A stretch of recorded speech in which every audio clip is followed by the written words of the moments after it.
E durante a campanha, o presidente prometeu enfrentar os cartéis.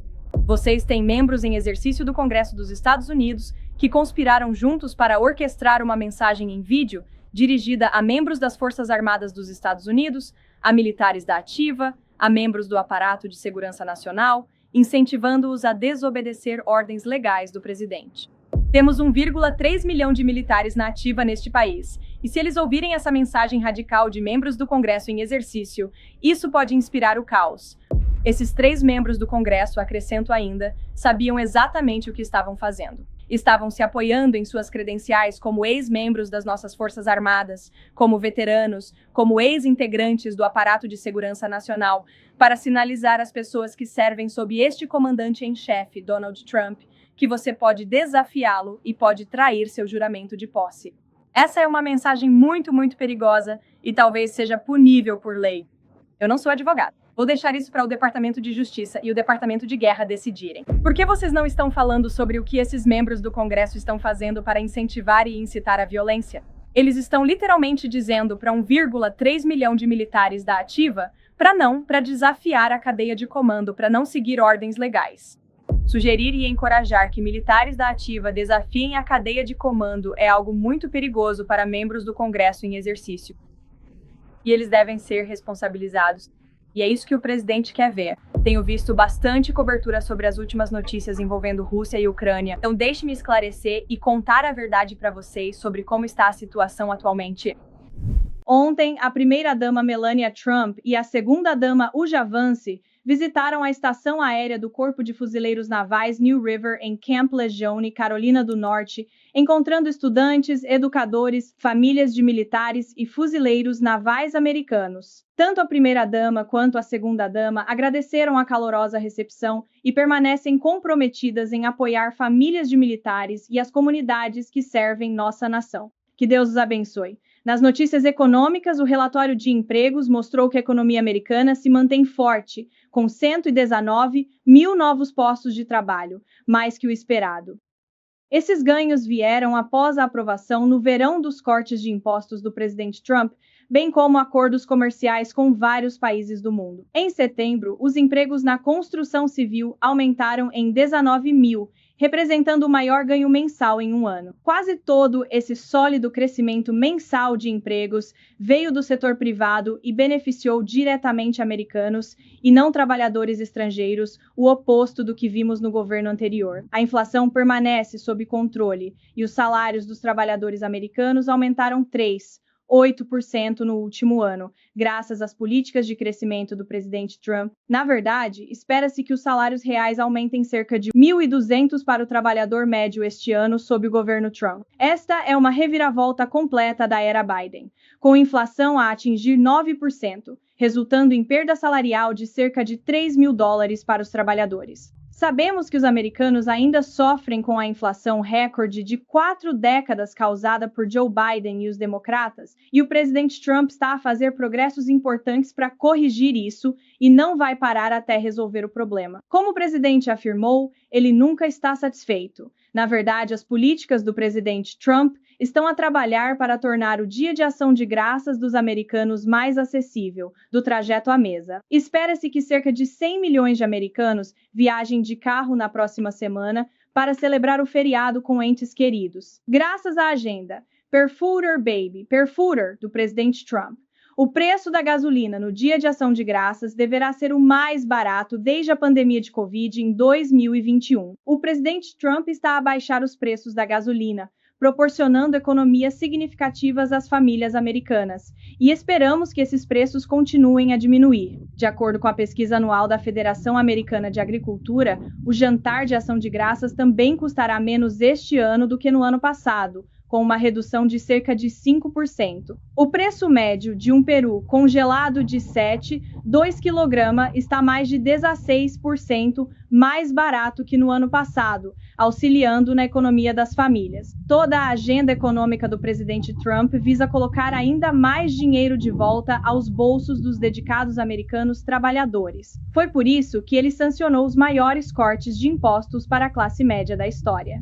desde a isenção de impostos sobre horas extras e gorjetas até a isenção de impostos sobre a segurança social. E de acordo com um estudo da Piper Sandler, os contribuintes podem esperar um aumento de $1.000 em sua restituição no próximo ano, o que poderá ser uma temporada recorde de restituições. Então, há mais boas notícias chegando. Sabemos que os reembolsos farão diferença para os americanos, ajudando a pagar contas e despesas. Em outras notícias desta semana, o presidente Trump deu um passo importante para cumprir a promessa de campanha: encerrar o Departamento de Educação. Para enxugar a inchada burocracia federal, o Departamento de Educação firmou acordos interministeriais com 4 agências: os Departamentos do Trabalho, Interior, Saúde e Serviços Humanos e Estado.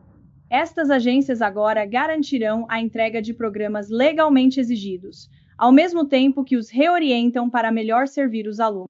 Esta ação sensata aproxima a administração Trump de finalmente retornar a educação para onde ela pertence, ao nível estadual e local, e não em Washington, D.C. O encerramento imprudente do governo pelos democratas conseguiu realizar uma coisa muito valiosa.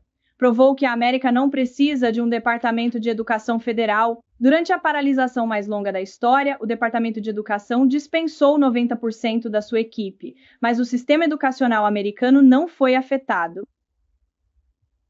As escolas permaneceram abertas, com aulas presenciais normais, e os nossos professores maravilhosos receberam seus salários normalmente, sem interrupção. A paralisação do governo democrata provou que famílias americanas não precisam do Departamento de Educação. Desde a sua criação em 1979, no governo Carter, o Departamento de Educação gastou $3 trilhões sem melhorar o desempenho dos alunos. Apesar do investimento por aluno ter aumentado mais de 245% desde os anos 70, as notas em matemática e leitura nas escolas públicas diminuíram. Na verdade, o Boletim Nacional de 2024 mostrou que as notas de matemática de alunos de 13 anos são as mais baixas em décadas, e as notas de leitura são as piores desde o início dos testes há mais de 30 anos. É óbvio que injetar mais dinheiro num sistema falido não funciona. Bem, vamos lá. Vamos começar com o novo pacote de mídia. Javier, por que não começa? Proprietário da maior plataforma de mídia na política hispânica, com marcas como La Derecha Diário, Índia TV, UH, mais ou Visigraf em espanhol. Estou feliz por estar aqui. Obrigado por apoiar a nova mídia também na comunidade hispânica. Nós lutamos ativamente contra mídias como Telemundo, Univision, CNN ou NBC News, que espalham notícias falsas e atacam as operações do IC.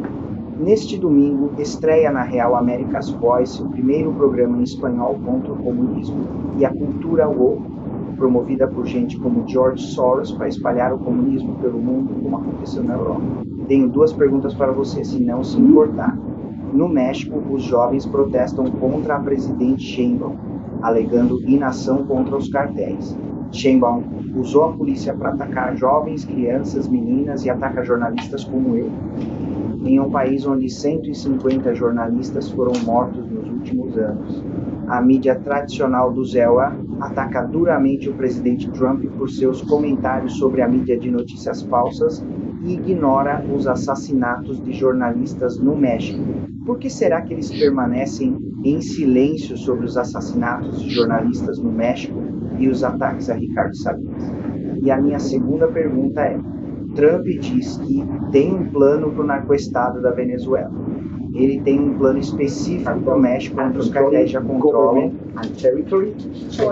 Obrigado, Javier, pela pergunta e por estar aqui. Estamos orgulhosos de ter novas vozes da mídia na sala de briefing. Quanto ao relacionamento da presidente Sheinbaum com o México, vimos avanços históricos notáveis da presidente Sheinbaum e sua administração no combate eficaz e persistente aos cartéis, demonstrando um compromisso constante. Eles têm cooperado incrivelmente com os esforços do presidente na nossa fronteira sul para reprimir a imigração ilegal e o tráfico de drogas ilegais. Agora, o presidente está muito interessado em tomar medidas adicionais contra os cartéis de drogas. Ele tem sido muito claro sobre isso, já falou a respeito, e essa é uma promessa que ele fez ao povo americano. Por isso, sua equipe de segurança nacional está discutindo essas opções o tempo todo, e durante a campanha, o presidente prometeu enfrentar os cartéis. Ele tomou medidas sem precedentes para isso e deixou opções adicionais à sua disposição em aberto. Então essas são decisões que só o presidente pode tomar. Obrigado. E quanto ao silêncio da grande mídia sobre os assassinatos de jornalistas no México? 150 jornalistas foram mortos nos últimos anos. Sim, bem, certamente é algo que eu gostaria que a mídia cobrisse mais. E é algo que esta administração condena absolutamente. Não posso falar pela mídia, mas posso falar pelo presidente. Isso não é algo que ele queira ver. Obrigado. Claro. Olá, obrigada, Caroline. Há algo que o prefeito eleito Mamdani possa dizer amanhã que amenize as preocupações do presidente sobre seu futuro à frente da prefeitura de Nova York? Olha, eu não quero falar em nome do presidente nem me adiantar a esta reunião que estamos planejando para amanhã. Como vocês viram, o presidente divulgou um comunicado dizendo que o prefeito eleito virá ao Salão Oval amanhã, então nossas equipes estão organizando esses detalhes. Eu não vou entrar no pensamento do presidente sobre isso. Acho que vocês vão ouvi-lo diretamente. Também acho que vale acrescentar. Diz muito o fato de que amanhã teremos um comunista vindo à Casa Branca, porque foi essa a escolha do Partido Democrata para prefeito da maior cidade do país. Acho que isso é muito revelador, mas também acho que demonstra que o presidente Trump está disposto a se encontrar com qualquer pessoa, conversar com qualquer pessoa e tentar fazer o que é certo em nome do povo americano, seja em estados democratas ou republicanos, ou em cidades democratas, em uma cidade que está se tornando muito mais à esquerda do que este presidente jamais previu em seus muitos anos morando em Nova York. Nancy. Obrigada, Caroline. Esta manhã, o presidente Trump acusou 6 parlamentares democratas de comportamento sedicioso, punível com pena de morte. Só para deixar claro, o presidente quer executar membros do Congresso? Não. Para que fique claro a que o presidente está respondendo, muitos nesta sala querem falar sobre a resposta do presidente, mas não sobre o que o levou a responder dessa maneira. Vocês têm membros em exercício do Congresso dos Estados Unidos que conspiraram juntos para orquestrar uma mensagem em vídeo dirigida a membros das Forças Armadas dos Estados Unidos, a militares da ativa, a membros do aparato de segurança nacional, incentivando-os a desobedecer ordens legais do presidente. A santidade de nossas Forças Armadas depende da cadeia de comando, e se essa cadeia de comando for quebrada, isso pode levar à morte de pessoas, pode levar ao caos, e é isso que esses membros do Congresso que juraram cumprir a Constituição estão essencialmente incentivando. Temos 1,3 milhão de militares na ativa neste país, e se eles ouvirem essa mensagem radical de membros do Congresso em exercício, isso pode inspirar o caos, pode incitar a violência e certamente pode prejudicar a cadeia de comando. Esses 3 membros do Congresso, acrescento ainda, sabiam exatamente o que estavam fazendo. Veja Lisa Slotkin, ela é ex-membro da CIA. Mark Kelly foi capitão na Marinha do Snow-Iowa. Maggie Goodlander foi oficial da Marinha e, notavelmente, ela também é esposa do ex-assessor de segurança nacional de Joe Biden, Jake Sullivan. E, portanto, esses membros sabiam o que estavam fazendo. Estavam se apoiando em suas credenciais como ex-membros das nossas Forças Armadas, como veteranos, como ex-integrantes do aparato de segurança nacional, para sinalizar às pessoas que servem sob este comandante em chefe, Donald Trump, que você pode desafiá-lo e pode trair seu juramento de posse. Essa é uma mensagem muito, muito perigosa e talvez seja punível por lei.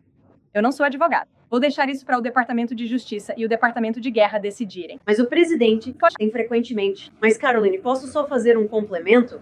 O presidente e o vice-presidente, nesse caso, acusaram o outro lado de incentivar a violência política. Não é exatamente isso que o presidente está fazendo quando diz que membros do Congresso deveriam ser mortos? Por que vocês não estão falando sobre o que esses membros do Congresso estão fazendo para incentivar e incitar a violência?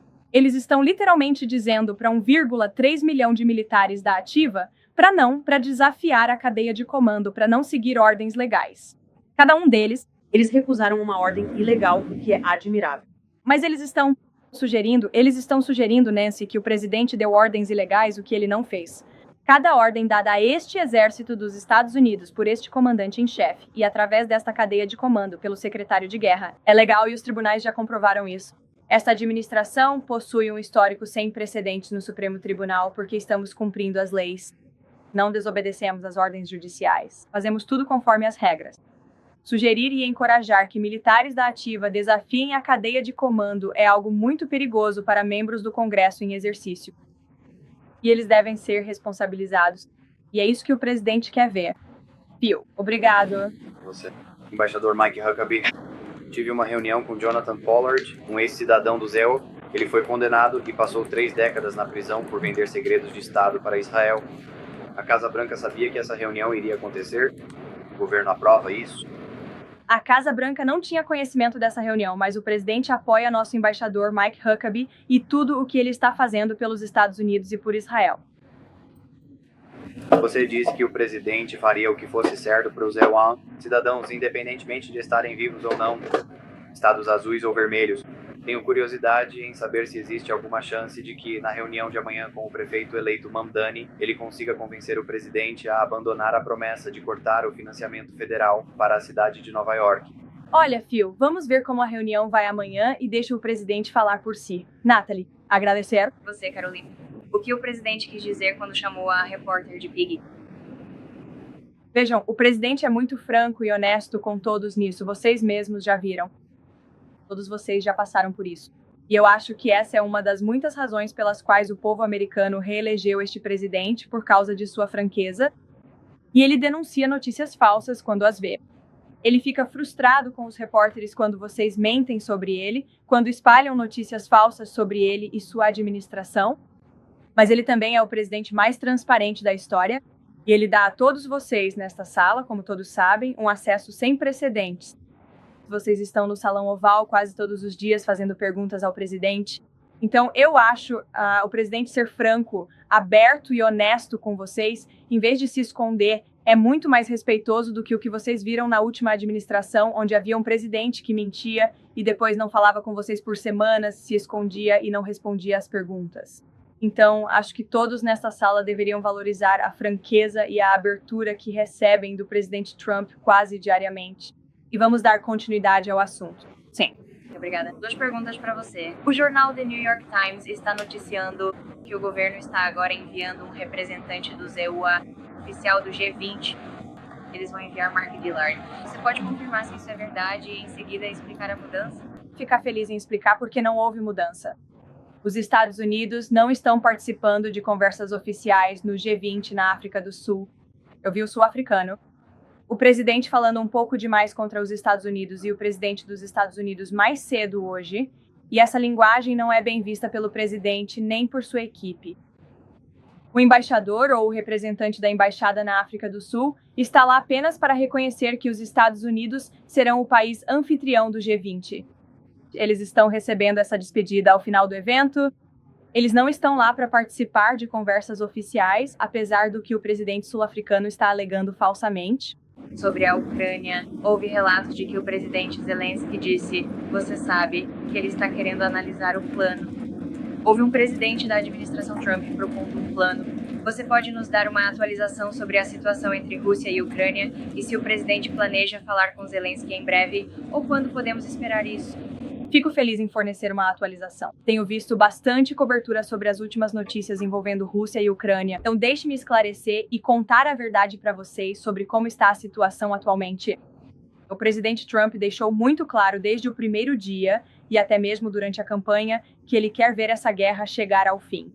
Ele tem ficado cada vez mais frustrado com ambos os lados dessa guerra, tanto a Rússia quanto a Ucrânia, por se recusarem a se comprometer com um acordo de paz. Mas ainda assim, o presidente e sua equipe de segurança nacional estão firmes em buscar o fim dessa guerra, acabar com as mortes e cumprir a promessa do presidente. O enviado especial Witkoff e Marco Rubio têm trabalhado discretamente em um plano há cerca de um mês. Eles têm dialogado com ambos os lados, Rússia e Ucrânia igualmente, para entender a que esses países estariam dispostos a se comprometer para alcançar uma paz duradoura e estável. É assim que se chega a uma negociação de paz, certo? Foi assim que funcionou com Israel. No que diz respeito a Israel, Gaza e todos os países árabes do Oriente Médio. Foi assim que conseguimos aquele acordo histórico que, aliás, a ONU votou para se comprometer e aceitar esta semana, o que foi um momento monumental.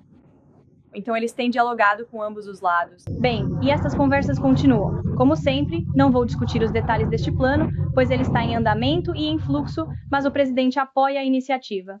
É um bom plano para a Rússia e para a Ucrânia. Acreditamos que deve ser aceitável para ambos os lados e estamos nos esforçando para concretizá-lo. O secretário Jerskel se reuniu com o presidente Zelensky hoje e nós falamos com ele. Ele estava muito otimista após a importante reunião. Estamos tendo conversas importantes com os dois lados por fim da guerra. Sim, pode prosseguir. Para a Ucrânia, você disse que esse é um bom plano. No entanto, nossas fontes indicam que a proposta exige grandes concessões da Ucrânia e exige pouco da Rússia. Então, a Rússia esteve envolvida na elaboração? Não, você está enganado. Sim, sem Já dúvida. leu o plano completo? Não leu, pois não? Você leu reportagens de um lado da guerra, e quero muito que entenda que o governo tem falado igualmente com os dois lados, buscando uma solução. Você viu o presidente Trump se envolver diretamente com o presidente Putin e o presidente Zelensky, da mesma forma sua equipe de segurança nacional também. De fato, o enviado especial Witkoff e o secretário Rubio se reuniram com ucranianos na semana passada para discutir este plano. Assim como vimos em relação a Israel e Gaza, estamos ouvindo atentamente os dois lados da guerra para entender o que vocês podem se comprometer a fazer para terminar a guerra. E é assim que chegaremos a uma solução aceitável. Foi isso que o presidente determinou à sua equipe. Sei que há muitas críticas e céticos, mas lembro a todos do sucesso histórico que ele e sua equipe alcançaram no Oriente Médio. Acreditamos ser possível com Rússia e Ucrânia e trabalhamos arduamente para alcançar isso. Steven. Ontem, numa importante audiência para o indicado do presidente para liderar a CFTC, surgiu que, infelizmente, a CFTC não tem nenhum comissário democrata, quando normalmente teria 2 ou mais. O presidente planeja nomear democratas para órgãos reguladores financeiros, como a CFTC e a SEC, ou ele acredita que não deve haver liderança democrata nessas agências, seguindo a remoção de democratas da FTC e outras agências no início deste ano, sendo isso especificamente considerado? Faz já algum tempo que não falo com o presidente sobre a FTC e CFTC, mas terei prazer em verificar com o nosso gabinete para ver se há alguma atualização que lhe podemos fornecer prontamente, claro. Na semana passada, na Fox News, Trump disse: temos tido problemas com os franceses. Como você descreveria a relação entre a França e os EUA? Olha, a relação continua muito forte. O presidente Trump fala com bastante frequência com Emmanuel Macron. Acredito que eles têm uma boa relação de trabalho, mas ele não hesita em apontar divergências com líderes mundiais, como já fez com o Sr. Trump, por exemplo, em diversas ocasiões. Macron também. Diana, pode falar com gentileza. Caroline, há relatos de que o Catar está a mediar o processo de paz na Ucrânia. Pode confirmar? E por que Trump escolheu esse país? Não vou entrar em mais detalhes além do que já compartilhei, o que considero ter sido informação suficiente. Brian é um nome próprio bastante comum atualmente. Você mencionou 4 coisas neste briefing sobre as ordens do presidente e o que o anúncio dizia.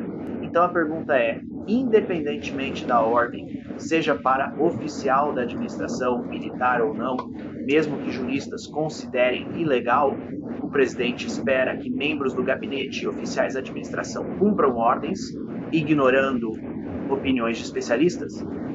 O presidente espera que os membros do seu gabinete sigam a lei, exijam responsabilidade e responsabilizem as pessoas pela sua retórica perigosa.